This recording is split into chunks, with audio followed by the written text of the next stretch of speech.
Assalamualaikum warahmatullahi wabarakatuh. Nama saya Dewi Sulfiana. Saya mahasiswa jurusan Ilmu Ekonomi Universitas Negeri Padang. NIM 170600064. Baiklah, di sini saya akan menjelaskan mata kuliah saya yaitu Ekonomi Politik. Dan materi pertama yang akan saya jelaskan mengenai kapitalisme dan liberalisme. Pada dasarnya, hampir seluruh bagian negara di dunia ini menganut sistem kapitalis, di mana kapitalisme ini merupakan sebuah sistem ekonomi dan politik yang di dalamnya terdapat sebuah perdagangan dan industri, namun industri ini dikelola oleh pihak swasta untuk mendapatkan keuntungan, bukan dikelola oleh pribadi. Saat ini juga dikenal dengan sistem kapitalisme pasar bebas, yakni kepemilikan pribadi merupakan fitur utama kapitalisme yang merupakan suatu sistem ekonomi. Adapun pengertian lain dari kapitalisme bisa juga berarti menjual, membeli, bekerja, dan merekrut karyawan, di mana seseorang bisa menjual dan meminjamkan propertinya, dan orang lain bisa membeli dan meminjamkannya. Selanjutnya, sejarah kapitalisme. Menurut Karl Marx, kapitalisme ini berasal dari para pedagang di abad ke-16, dan pada saat itu juga Islam mengumumkan kebijakan kapitalisme ini dan bermigrasi ke Eropa melalui kota-kota kecil seperti Venesia. Selanjutnya, hubungan antara kapitalisme dan demokrasi. Milton Friedman mengemukakan bahwa kapitalisme kompetitif memungkinkan kegiatan ekonomi dan politik terpisah. Adapun ciri-ciri kapitalis antara lain mempunyai akumulasi modal, memproduksi barang untuk pertukaran pasar, tenaga kerja mempunyai upah, dan mekanisme harga. Selanjutnya, kecurigaan masyarakat terhadap kapitalisme. Dilihat dari pengertiannya saja, kapitalisme ini kurang berpihak kepada masyarakat lemah, di mana rakyat biasa yang hanya mempunyai akumulasi modal yang kecil tentu akan sulit bagi mereka untuk menjadi seorang pengusaha yang berakumulasi modal yang besar. Adapun pinjaman yang diperoleh dari bank tentu jumlahnya hanya terbatas, tidak seperti kaum kapitalisme yang pada dasarnya sudah mempunyai akumulasi modal yang besar. Selanjutnya, pengertian imperialisme. Imperialisme merupakan suatu sistem ekonomi, praktik, atau juga advokasi untuk mendominasi suatu wilayah melalui teritorial langsung atau mendapat kontrol politik dan ekonomi di wilayah lain. Kata imperialisme ini berasal dari bahasa Latin yaitu impremium yang artinya kekuatan tertinggi. Kata ini sudah umum dikenal di Inggris pada tahun 1870-an, namun dalam konteks negatif, karena pada saat itu Inggris merupakan negara yang paling sering menjajah. Imperialisme juga pernah terjadi di Indonesia pada saat Belanda menjajah Indonesia di tahun 1945, di mana Belanda melakukan imperialisme dengan mengambil hegemoni politik dan ekonomi terhadap Indonesia dan melakukan kapitalis serta melakukan kapitalisme dengan cara membangun industri-industri di Indonesia. Perbedaan antara kapitalisme dan imperialisme. Kapitalisme merupakan suatu sistem ekonomi melalui voluntary exchange atau melakukan pertukaran barang dan jasa secara sukarela sehingga menguntungkan kedua belah pihak. Sedangkan imperialisme suatu sistem ekonomi di mana pemilik barang tidak bertemu langsung dengan pembeli, karena kadang seringkali pemilik barang mendapatkan kerugian.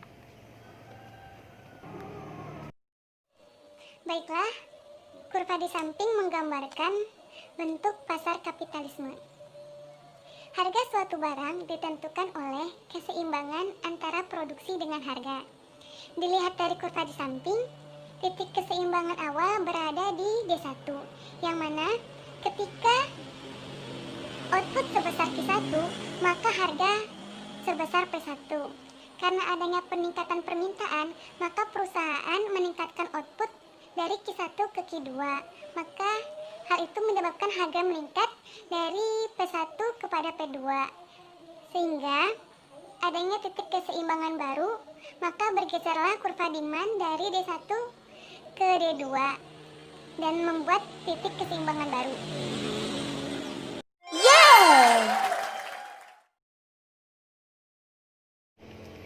Baiklah, selanjutnya tantangan ekonomi politik. Yang pertama, krisis demokrasi.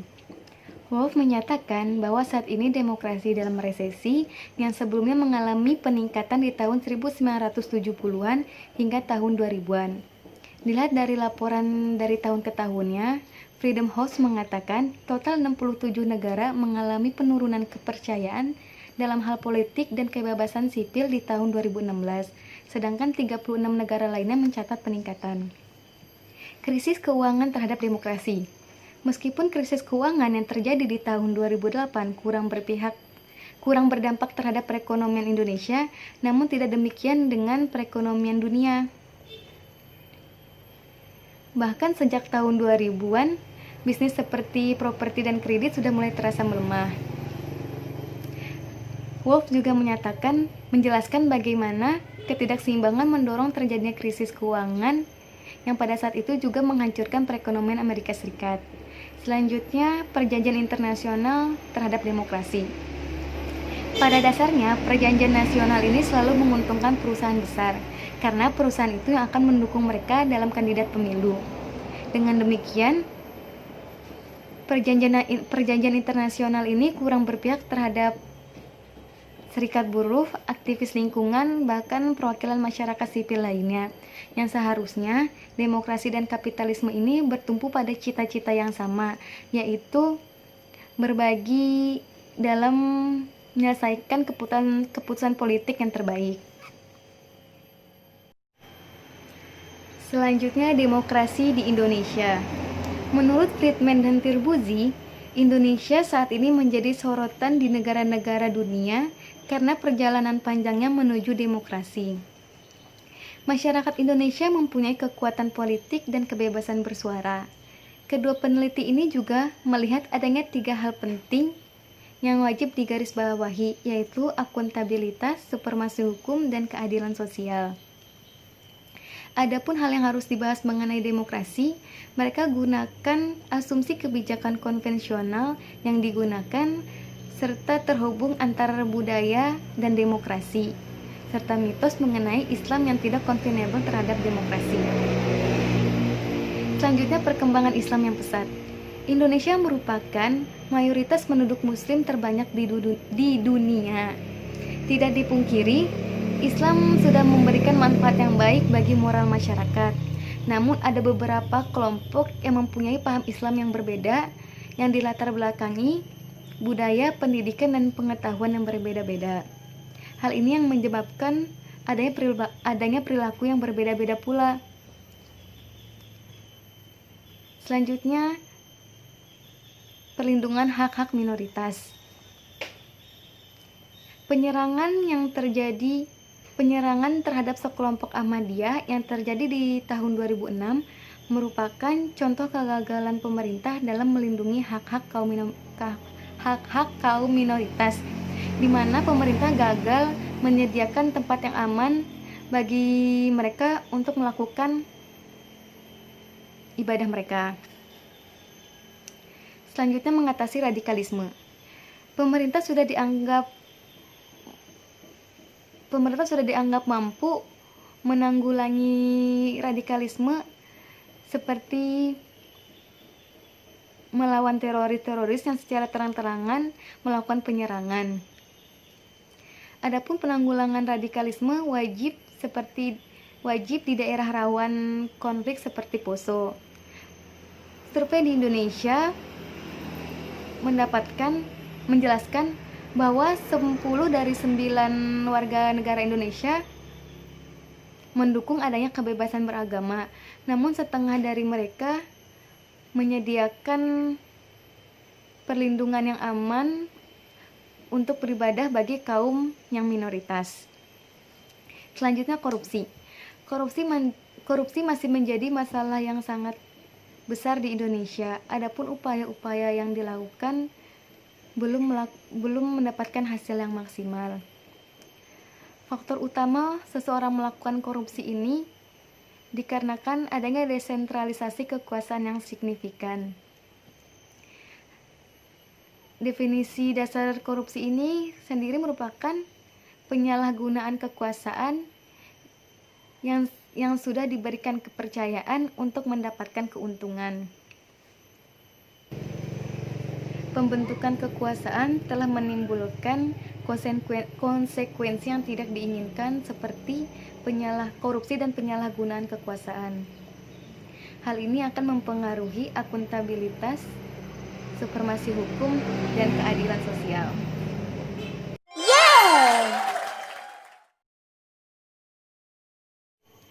Baiklah, selanjutnya adalah cara kerja ekonomi, sentralisasi, dan relasi kuasa.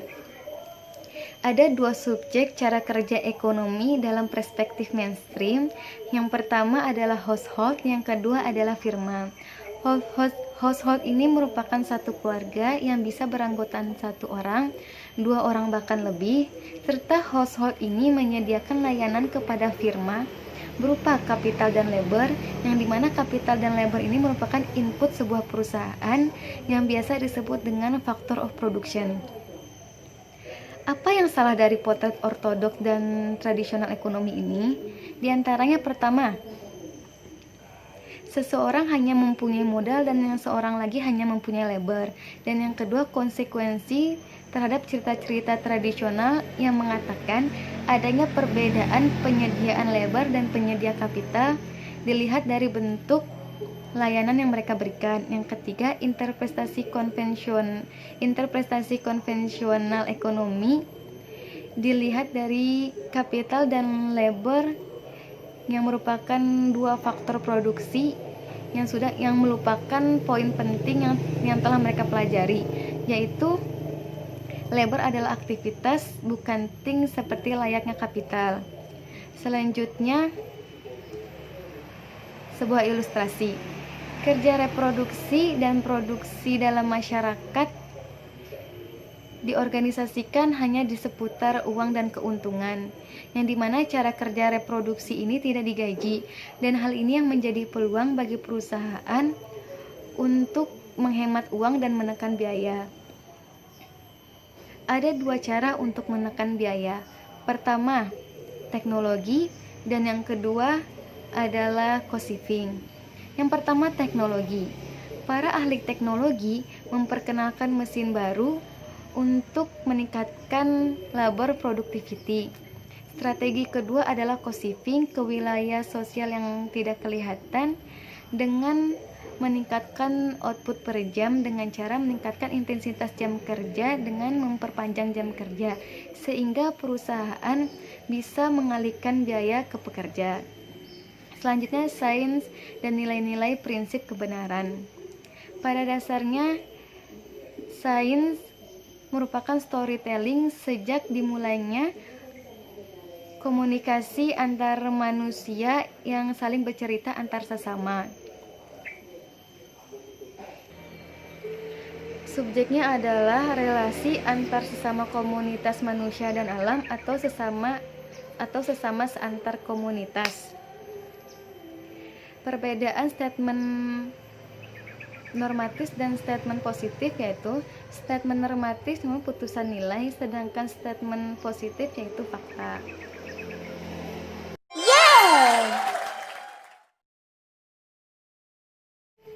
Selanjutnya adalah produksi dalam kapitalis.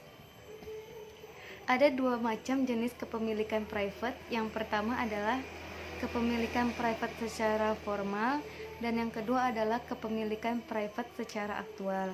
Kepemilikan private secara formal yaitu ketika seseorang atau sekelompok orang adalah seorang pemilik dalam sarana produksi. Sedangkan kepemilikan private aktual yakni ketika seseorang atau sekelompok orang secara aktual mempunyai kuasa dalam suatu sarana produksi. Profit motif secara esensial bermakna bahwa tujuan sebagian besar produksi masyarakat bukanlah untuk memenuhi kebutuhan pribadi atau masyarakat, melainkan untuk mendapatkan keuntungan.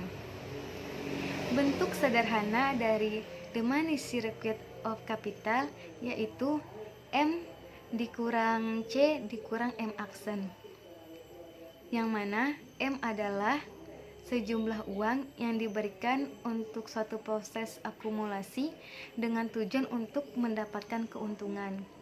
Sedangkan C adalah nilai komoditas yang dibeli dengan uang tadi dan dijual kembali untuk mendapatkan uang yang lebih banyak. Dengan kata lain, the money circuit of capital ini merupakan uang yang harus dijadikan komoditas, sedangkan komoditas itu harus dijadikan uang lagi dengan cara dijual kembali. Selanjutnya, prasyarat akumulasi. Wajib bagi seorang pemilik modal menemukan seseorang yang mau bekerja atau menjual tenaga kerjanya, dan seorang lagi menjual means of production. Dengan kata lain, seseorang yang berakumulasi pada keuntungan mengandalkan adanya pasar komoditas, yaitu pasar tenaga kerja. Enclosure pertama kali di Inggris periode tahun 1450-an sampai dengan 1700-an disebut dengan periode Enclosure Movement, di mana mayoritas penduduk pada saat ini merupakan tuan tanah atau disebut dengan bercocok tanam. Sebagian besar dari mereka adalah human bebas. Dua hal penting bagi human bebas yaitu pertama, sebidang tanah kecil dan beberapa pondok-pondok untuk kebutuhan hidup, dan yang kedua adalah sebidang tanah bersama-sama untuk mencari kayu bakar dan lain-lain. Sekitar tahun 1470-an hingga tahun 1600-an, tuan tanah besar melawan raja dan parlemen dengan menciptakan sejumlah besar proletariat dengan mengusir para petani dari tanah mereka, sehingga Baiklah, selanjutnya adalah muncul dan jatuhnya teori Keynes. Ketidaklunturan upah, ketidakmampuan klasik, serta solusi Keynes. Keynes sudah dianggap penting di dalam ilmu ekonomi, bukan karena Keynes pernah menemukan sesuatu. Karena pada dasarnya Keynes belum pernah menemukan apa-apa, dikarenakan elemen-elemen teori yang pernah dikemukakan oleh Keynes ini sudah pernah diformulasikan para pakar ekonom terdahulu. Namun di sini Keynes mampu menghadirkan sebuah general teori unemployment untuk dibandingkan dengan satu teori yang telah dianut para tradisi ekonomi liberal. Gagasan di balik Tissue Review yakni keyakinan klasik bahwa penyebab utama terjadinya pengangguran dikarenakan gaji real yang tinggi, serta para kaum ekonom ortodoks yang masih meyakini validitas hukum Say, dan serta dalam implikasi praktiknya yang mulai melepaskan saran kebijakan mereka di dalam basis teori ekonomi. Disinilah kontribusi Keynes. Keynes meyakini bahwa pengangguran tidak bisa diselesaikan secara sosial dan pertumbuhan tidak bisa didorong. Keresahan sosial akan memuncak serta kapitalisme akan ambruk. Keynes menggambarkan ini dengan istilah liquidity trap, yang mana diilustrasikan bahwa seorang investor lebih suka menimbun uangnya daripada meminjamkan untuk investasi produktif yang belum jelas labanya. Selanjutnya, ekonomi Keynes mainstream pasca perang, kebijakan ekonomi dan kerja patuh. Solusi yang ditawarkan Keynes untuk permasalahan pengangguran berpusat pada agregat demand, di mana jika ekonomi tumbuh di bawah kesempatan kerja, maka agregat demand bisa ditingkatkan sampai dengan titik melalui mekanisme multiplier. Dalam ekonomi tertutup, komponennya yaitu konsumsi, investasi, dan belanja negara.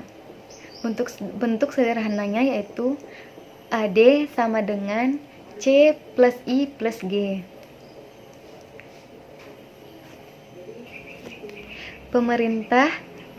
Kebijakan fiskal. Pemerintah bisa mengontrol konsumsi melalui perubahan pada tingkat pajak, transfer uang ke keluarga, serta pemerintah bisa meningkatkan atau mengurangi belanja negara.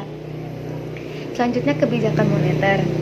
Investasi tergantung pada tingkat suku bunga, dan tingkat suku bunga ini diatur pada tingkat tertentu oleh bank sentral dengan basis rezim yang berbeda. Bank sentral juga bisa mengendurkan kebijakan kepada bank-bank komersial, pasti mengikuti ketetapan untuk menyediakan pinjaman kepada peminjam. Selanjutnya, fakta-fakta era Keynesian. Yang pertama, level akumulasi tinggi dan siklus bisnis yang lebih halus dibandingkan periode sebelumnya. Yang kedua ini porsi belanja negara yang membelanjakan lebih banyak daripada periode sebelumnya. Yang ketiga, terciptanya hubungan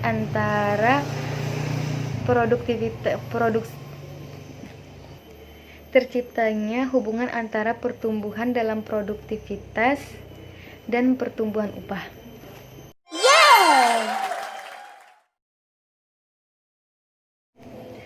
Selanjutnya adalah globalisasi dan kebijakan Indonesia.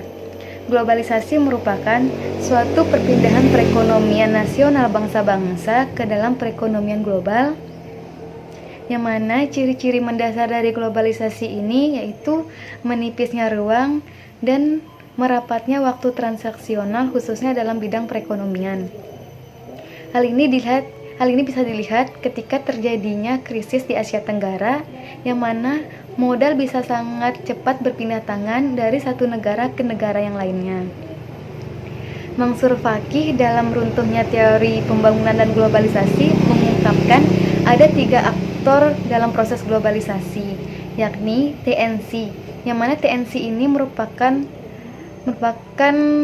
korporasi multinasional yang oleh negara yang diuntungkan oleh TNC ini mendirikan sebuah perserikatan perdagangan bebas yang disebut dengan WTO.